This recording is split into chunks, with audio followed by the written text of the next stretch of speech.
Adolescência. Que fase, né? Um período de transformação que é super intenso e, vamos combinar, muitas vezes bem confuso. Mas o que será que acontece de verdade por baixo de toda essa agitação? Nesta nossa análise, a gente vai desvendar essa fase fascinante usando uma lente muito poderosa, a perspectiva biopsicossocial.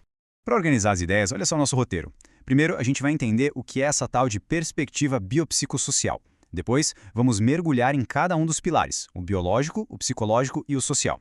E por fim, a gente vai ver como tudo isso se encaixa na construção da identidade. Ok, vamos lá. Começando pela nossa ferramenta principal aqui, a tal da perspectiva biopsicossocial. Muita gente olha para a adolescência e vê só um turbilhão, um caos. Mas a verdade é que não é só um evento isolado. É mais como uma teia, sabe? Uma teia super conectada. Se você puxa um fiozinho, tipo uma mudança hormonal ou uma amizade nova, a teia inteira balança. Entender essa conexão é o segredo de tudo. Então, o que é exatamente essa perspectiva? Bom, é um modelo que ajuda a gente a enxergar o filme completo. Ele mostra que o desenvolvimento na adolescência não é só sobre hormônios, nem só sobre emoções, nem só sobre a galera. É o resultado da interação o tempo todo entre essas três coisas: o biológico, o psicológico e o social.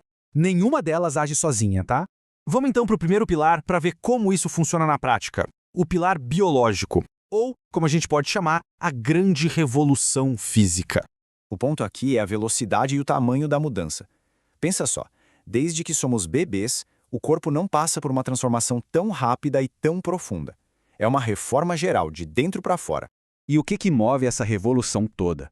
Bom, a gente tem as ondas hormonais que mexem com o humor e com o corpo, os famosos estirões, né? Os surtos de crescimento, a maturação sexual e, uma coisa fascinante, o cérebro também está em obras, especialmente o córtex pré-frontal, que é a área do planejamento, do controle de impulsos.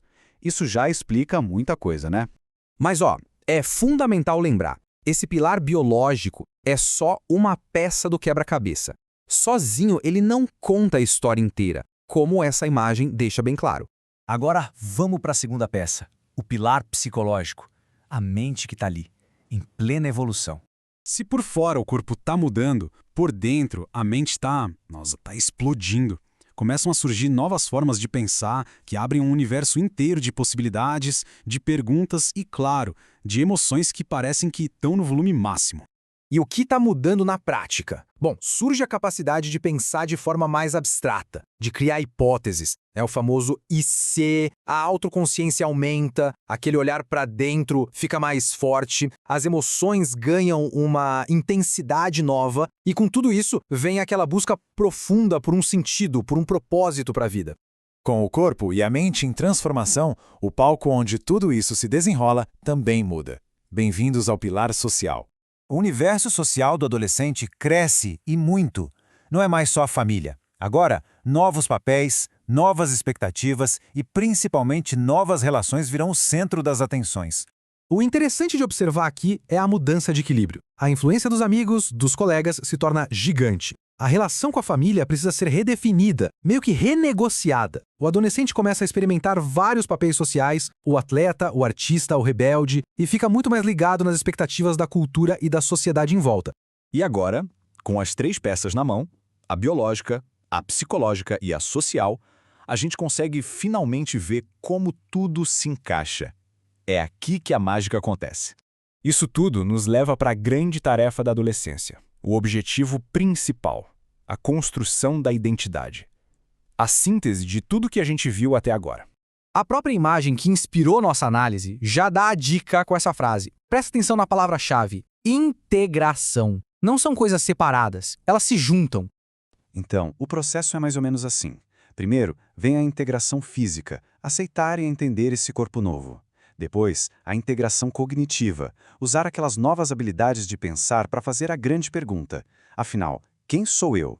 E o resultado disso tudo é a construção de um sentido coerente de si mesmo, ou seja, a identidade. Portanto, a grande sacada é esta. A identidade não é algo que a gente encontra por aí como se fosse um objeto perdido.